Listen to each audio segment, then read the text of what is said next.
If you've ever looked at a public works project and wondered whether prevailing wage was worth the trouble, you're not alone. Many contractors hear the term prevailing wage and immediately think about paperwork, certified payroll reports, and government regulations. Some avoid public projects entirely because they assume the process is too complicated. The reality is that prevailing wage is not nearly as complicated as many people think.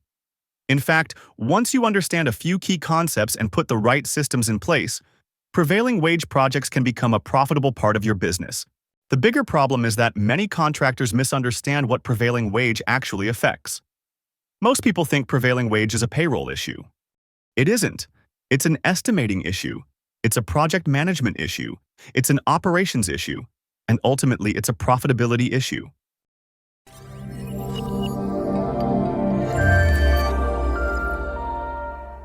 Let's start with the basics.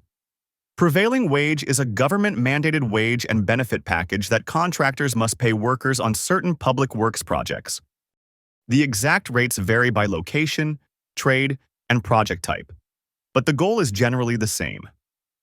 Public agencies want contractors competing on productivity, experience, quality, and execution, rather than simply paying workers less than their competitors. For contractors, the first challenge is identifying whether prevailing wage applies before the estimate is prepared. Many public projects clearly state that prevailing wage is required. School projects, municipal buildings, airports, water treatment facilities, and many government-funded projects commonly fall into this category. However, this is where some contractors get caught off guard. Not every project that requires prevailing wage is owned by a government agency. Some privately owned projects may still trigger prevailing wage requirements if they receive public funding, grants, tax incentives, or other government assistance. That's why one of the most important steps in the estimating process is reviewing the bid documents before performing your takeoff. The estimator should be looking for references to prevailing wage requirements, certified payroll, labor compliance programs, apprenticeship requirements, and any special reporting obligations. Missing those requirements can create major problems later. Let's talk about why this matters.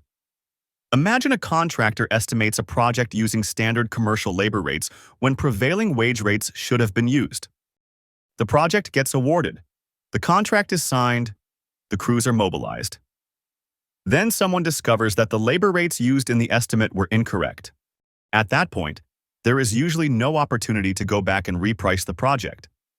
The contractor is responsible for paying the required wage rates, regardless of what was included in the estimate. That's why prevailing wage starts at the estimating desk.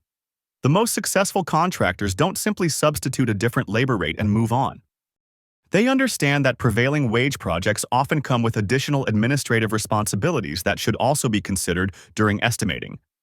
Certified payroll is one of the most common examples. Many contractors view certified payroll as just another report that has to be submitted each week.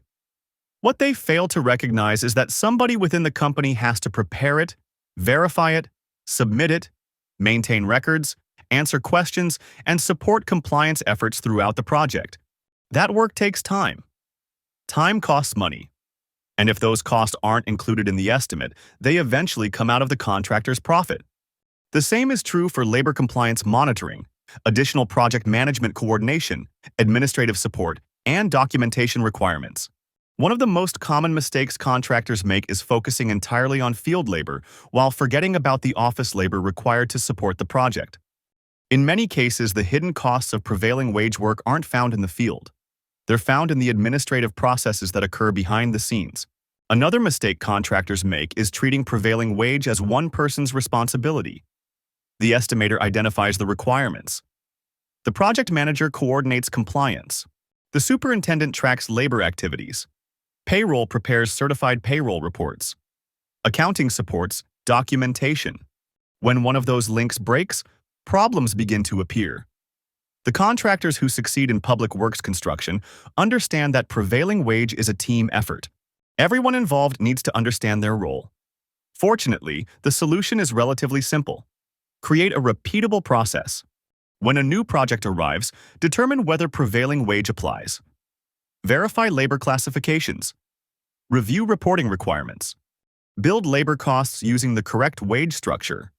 Estimate the administrative costs associated with compliance. Then communicate those requirements to the project team before construction begins. Companies that follow a process like this often discover that prevailing wage projects become much easier to manage over time. In fact, many contractors eventually develop systems that give them a competitive advantage over companies that avoid public works projects altogether. So, should your company pursue prevailing wage projects? The answer depends on your goals, resources, and internal systems. Public works projects can provide consistent opportunities and long-term relationships with public agencies, school districts, municipalities, and other government organizations. However, success requires organization, communication, and planning. The contractors who perform well in this market are not necessarily the largest contractors. They are usually the contractors with the best systems. If there's one thing to remember from this video, it's this. Prevailing wage is not just about labor rates. It's about understanding the entire process before you submit your bid. When you identify requirements early, communicate them clearly, and build repeatable systems, prevailing wage projects become far less intimidating and often much more profitable. If you'd like a deeper dive into prevailing wage requirements, certified payroll, estimating considerations, common contractor mistakes, and a practical prevailing wage checklist, we've created a detailed companion article on the MEPAcademy website. You'll find a link in the description below. If you found this video helpful, be sure to check out our HVAC and plumbing estimating spreadsheets to streamline your construction bidding process.